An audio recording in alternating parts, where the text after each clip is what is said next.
You think you want love. But if you look closer, you'll see you want the same person who made you feel invisible. You want the one who ignores you, overlooks you, keeps you waiting. And deep down, some part of you still calls that love. Carl Jung warned us, desire isn't pure. It's filtered through your pain. It's shaped by your trauma. And until you heal the wound, you'll keep chasing the thing that made it. Let's be honest. Some people aren't desirable because of who they are. They're desirable because of what they trigger in you. The silence, the hot and cold, the rejection, the power imbalance. It's not romance. It's repetition. You're not drawn to them. You're drawn to what they represent. A chance to finally win the love you never got. That's what Jung meant when he said, until you make the unconscious conscious, it will direct your life, and you will call it fate. You think it's fate. You think it's chemistry. You call it connection. But it's not connection. It's a match to your unmet need. And that's why it feels intense. That's why you can't let go. That's why it hurts. And you still want more. Let's take it back. Imagine a child who never felt emotionally safe. Every time they needed comfort, they were met with distance. Every time they were vulnerable, they were made to feel weak. They learned that love was inconsistent, conditional, painful. Now fast forward. That child grows up and suddenly feels a magnetic pull to someone who gives them the same emotional chaos. And the brain says, this is love. But it's not love. It's familiarity. This is what Jung would call a trauma bond disguised as desire. You don't want a person. You want resolution. You want to finally be chosen by someone who reminds you of the one who didn't. So you chase. You overgive. You perform. You ache. And when it hurts, you tell yourself it's just deep, when it's actually just unfinished. Here's the truth. Real love is boring to a wounded nervous system. It feels calm, predictable, secure. And if your trauma trained you to live on emotional highs and lows, that calm will feel fake. You'll sabotage it. You'll say you're not feeling it. But what you're really not feeling is chaos. And your body is still confusing chaos with connection. That's why healing desire is hard. Because it doesn't begin in your thoughts. It begins in your body. It begins in the nervous system that was trained to find danger romantic, to call pain passion, to mistake silence for mystery, to believe that love is earned, not given. Jung didn't just study the mind. He studied the shadow, the part of you that stores everything you weren't allowed to feel, want, or express. And often, that shadow becomes the one choosing your partners. So what does healing even look like? It begins with awareness, with asking, why do I want this person so badly? What do they trigger in me? Who do they remind me of? What need am I trying to meet through them? It begins with noticing that your pain is disguised as romance. It begins with recognizing that craving isn't always connection. Sometimes it's your wound calling out for resolution. Here's the wild part. Your trauma wants to finish the story. It wants to finally be chosen, finally be seen, finally be loved by someone who reminds you of the one who didn't. But here's the plot twist. That person isn't coming, and the healing isn't about getting it from them. It's about giving it to yourself. Carl Jung said, "The privilege of a lifetime is to become who you truly are. And you can't become who you are while still chasing the ones who benefit from who you had to pretend to be. The desire you feel isn't wrong, but it's misdirected. It's aimed at people who mirror your wound, not your worth. And the more you heal, the more those old patterns stop feeling like desire. They start feeling like a trap." Let's go back to the beginning. Desire didn't start in adulthood. It didn't begin with your first crush. It began with your first wound. Carl Jung believed that what we call attraction is often just the unconscious trying to resolve pain. So when you feel pulled to someone who makes you anxious, small, or confused, that's not chemistry. That's a memory, a nervous system memory, of the first time you learned that love feels like waiting, like performing, like never being enough. Let's break it down. Your first experience of emotional intimacy wasn't just childhood. It was training. You were trained to associate love with inconsistency, emotional distance, shame after vulnerability, being good to be accepted, staying quiet to stay safe, being needed, not seen. You didn't learn to love. You learned to chase. And now, as an adult, your body recognizes that chase as desire. So you meet someone emotionally unavailable, someone who's hot and cold, withholding, mysterious. And your brain lights up. Your chest tightens. You call it butterflies. But it's not butterflies. It's anxiety, dressed as attraction. Jung would call this the shadow's craving for closure. It's not about love. It's about reenactment. You're trying to rewrite the story by finally getting the love you never received from someone who reminds you of the one who didn't give it in the first place.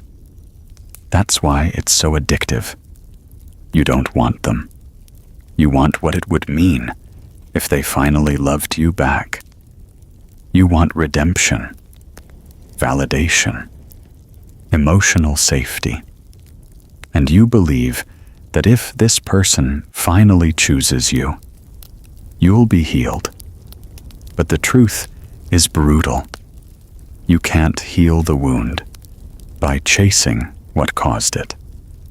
Here's a real-world example. A woman grows up with a father who's present, but emotionally unavailable.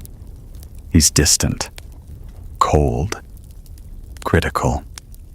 She tries hard to impress him, but never feels seen.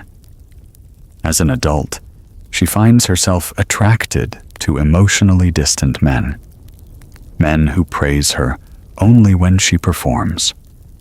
Men who give just enough to keep her hoping. She thinks she's in love. But really, she's still that little girl, trying to earn attention from someone who makes her feel invisible. That's what Jung meant when he talked about repetition compulsion, the tendency to repeat unresolved emotional experiences, hoping they'll end differently this time. But they don't. They just deepen the wound. You leave, feel broken, find someone similar, and start again. The truth is, desire born from trauma will always feel urgent, uncontrollable, like life and death. Because to your inner child, it is. If they love me, I matter. If they ignore me, I'm worthless. If they choose me, I finally exist. But no one outside you can fix that belief. Not even if they choose you. Not even if they stay. Because it wasn't them who made you feel unworthy. It was your first wound. And healing starts when you stop using people to bandage it. So how do you know if your desire is trauma-driven? Ask yourself, do I feel anxious more than safe? Do I feel addicted to their attention? Do I lose myself trying to keep them? Do I stay, hoping they'll eventually love me the way I need? Would I even like this person if I felt truly secure inside? If the answer stings, that's your truth. And Jung would tell you, the pain isn't the enemy. The pain is the portal. You must feel it to heal it, because the desire didn't come from your soul. It came from your survival. And when you see that, you stop begging. You stop chasing. You stop trying to extract wholeness from people who aren't even whole themselves. You start asking, what was I really looking for? And how can I give that to myself now? That's the beginning of healing. Not denying your desire, but understanding what's hiding behind it. You think you're making a choice, that you're drawn to this person because of their charm, their energy, their spark. But Jung would ask you something darker. Is this love? Or is this memory? Because most people don't fall in love. They fall into repetition. Repetition of a wound. Repetition of an emotion. Repetition of a story they never finished. And it always begins the same way. You meet someone who feels different. But somehow, you feel the same. You lose your balance. You overanalyze everything. You fear being too much. You crave their attention more than your own peace. That's not desire. That's reenactment. You're not choosing them. You're being pulled by the familiar pain they represent. Carl Jung called this projecting the shadow. You meet someone, and instead of seeing them, you see the parts of yourself you haven't made peace with. Your fear of being unlovable. Your craving for validation. Your buried shame. Your longing to finally feel enough. And so the attraction isn't clean. It's loaded. It's full of unspoken expectations and unconscious pressure. You want them to fix what someone else broke. You want them to rewrite your past by finally staying. You want them to see you so fully that your old self no longer aches. But that's not their job. And they can't do it. Because no one can complete the story you haven't accepted is over.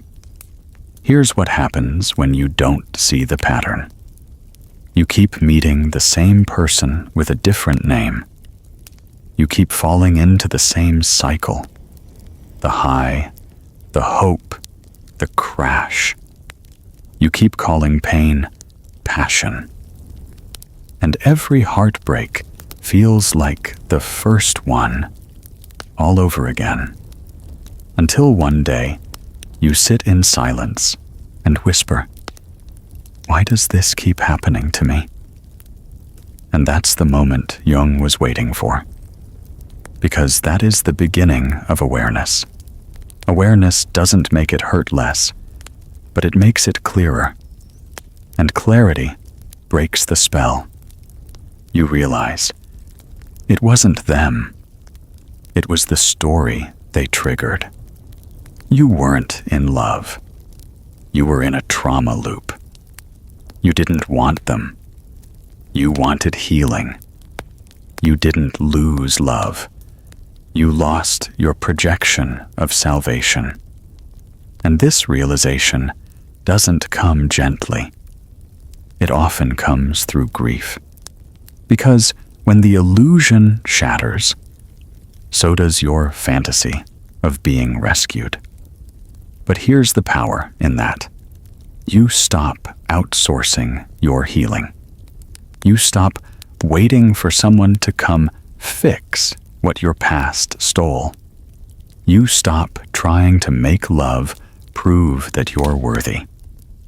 And instead, you begin the slow, honest work of reclaiming your desire. Because true desire, clean desire, doesn't come from need. It comes from choice, from fullness, from knowing you don't need someone to choose you to feel chosen. So how do you recognize if you're in a pattern? You check the emotional math. Are you always the one reaching? Do you feel anxious more than secure? Do you shrink in fear of being too much? Does their presence make you question yourself? If the answer is yes, it's not because they're the one. It's because they're fitting a wound-shaped mold. Jung would say, "You're not falling in love. You're falling into the familiar." This doesn't mean you're broken. It means you're finally waking up. You're starting to see that trauma-based desire always begins as euphoria and ends in self-abandonment. But every time you notice the pattern, you interrupt it. And every time you choose peace over intensity, you heal a little more. Until one day, love doesn't feel like fire. It feels like freedom. You know the pattern. You know they're not good for you. You've seen it end the same way again and again. So why do you still feel it? Why does your body still want them? Carl Jung believed healing isn't just about insight. It's about integration.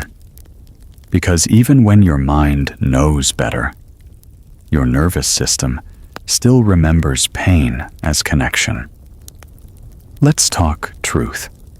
Your body doesn't want love. It wants what's familiar. And if what's familiar is emotional chaos, inconsistency, withdrawal, silence, then that is what feels like home. So when someone actually shows up with safety, they're boring. They're too available. They make you want to run. And you don't understand why. But your body does. Because it was never trained for peace. Jung would say, this is the shadow of your desire. Not the desire itself, but what's driving it from behind. It's the ache for control, the hunger to be chosen, the need to finally feel like you matter, by winning someone who won't give it easily. That's why calm love feels foreign. Because your trauma taught you to chase, not receive. You weren't conditioned for intimacy. You were conditioned for emotional survival. Here's what that looks like. You crave intensity over intimacy. You equate silence with rejection. You feel safer being wanted than being truly seen. You panic when someone is too kind and sabotage it. You feel alive when you're fighting to be chosen. But love shouldn't feel like adrenaline. It should feel like presence. And the fact that presence scares you isn't your fault. It's your body remembering what connection used to cost you. So what do? You don't shame yourself. You regulate yourself. Jung's individuation process isn't about perfection. It's about making conscious what has always been unconscious. You start noticing the signals. When your body tenses up around affection. When anxiety rises after a moment of calm. When you start doubting someone simply for being emotionally available. That's your trauma speaking. And it's not trying to sabotage you. It's trying to protect you based on outdated data. Let's get real. A nervous system that's wired for pain will always mistake peace for a threat. Because calm feels unfamiliar. Unfamiliar feels unsafe. So the work isn't just thinking new thoughts. It's teaching your body that safety isn't fake. That it's okay to be loved without performance. That it's okay to be chosen without chasing. That it's okay to rest in connection instead of working for it. That's why relationships are some of the hardest places to heal. Because the moment you feel safe, the shadow appears. It whispers, "They'll leave. You're too much. Don't get used to this. You don't deserve this." And if you don't catch it, you'll sabotage what your soul's been begging for, just to stay in the pain your body knows best. So healing desire isn't about suppressing it. It's about rewriting its source. It's saying, I no longer desire what harms me. I no longer chase those who ignore me. I no longer find love in places where I disappear. You don't stop craving connection. You stop calling chaos chemistry. You don't stop wanting passion. You stop confusing anxiety with affection. And slowly, the chaos stops being attractive. The calm starts feeling like home. By now, you've seen the truth. Your desire wasn't wrong, but it was shaped in a storm. Carl Jung believed we are not meant to destroy desire. We're meant to transform it. Because beneath every trauma-based craving is a sacred truth. You wanted to be loved. You just didn't know how to ask for it. So you chased it in patterns. You confused it with pain. You begged for it in places that demanded your silence. But now, you know better. And now begins the hardest and most beautiful part, choosing differently. Choosing not from the wound, but from the wisdom that came after it. You'll still feel drawn to familiar chaos sometimes, but now you'll pause. you'll breathe. You'll notice the old pattern lighting up. And you'll say, "Not this time." That moment is healing. Not loud, not dramatic, just different. And different is everything. So how do you desire from a healed place? You make peace with what you didn't get. You grieve it fully. Not just the person, but the version of you that kept waiting. You stop trying to win the ones who always made you feel small. You stop begging for attention you once mistook for love. You stop assigning your worth to how hard someone makes you work for them. You stop chasing the pattern and start choosing the truth. And the truth is, love doesn't hurt. Unhealed desire does.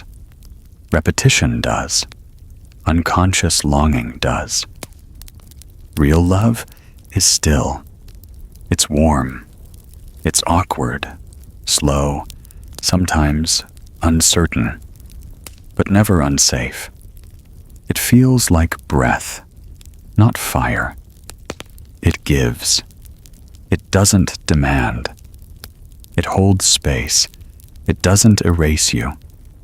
And when you meet it, after years of chasing the storm, your first instinct will be to run. But stay. Breathe. Let the peace feel strange, because peace isn't boring. It's unfamiliar to the parts of you that only knew chaos. Carl Jung's individuation was never about becoming perfect. It was about becoming whole. Wholeness isn't sexy at first. It's quiet. It's sometimes lonely. It means letting go of intensity. It means saying no to what once made you feel alive, because it also made you feel broken. It means holding yourself through the withdrawal of trauma-based desire and walking through the stillness until you find real connection. So now ask yourself, can I stop trying to earn love and start receiving it? Can I tell the difference between chemistry and chaos? Can I choose someone who feels safe, even if my body is still wired to crave the storm? And if not yet, that's okay. Awareness is the beginning. Repetition is normal. But every time you pause, you rewire. Every time you say no to what once pulled you in, you reclaim yourself. You're not asking for too much. You're asking in the wrong direction. You're not broken for wanting to be loved. You were just taught to look for it in places that required you to suffer. But now, you choose something else, not just someone else. Something else. You choose peace over pain, truth over fantasy, yourself over the wound. And that is what healing desire looks like. Comment below, I no longer chase the wound. Let it be your promise, your turning point, your shift. Subscribe to Psychatic for more truth-based healing. Leave a super thanks if this video helped break your pattern. Share this with someone who mistakes pain for love.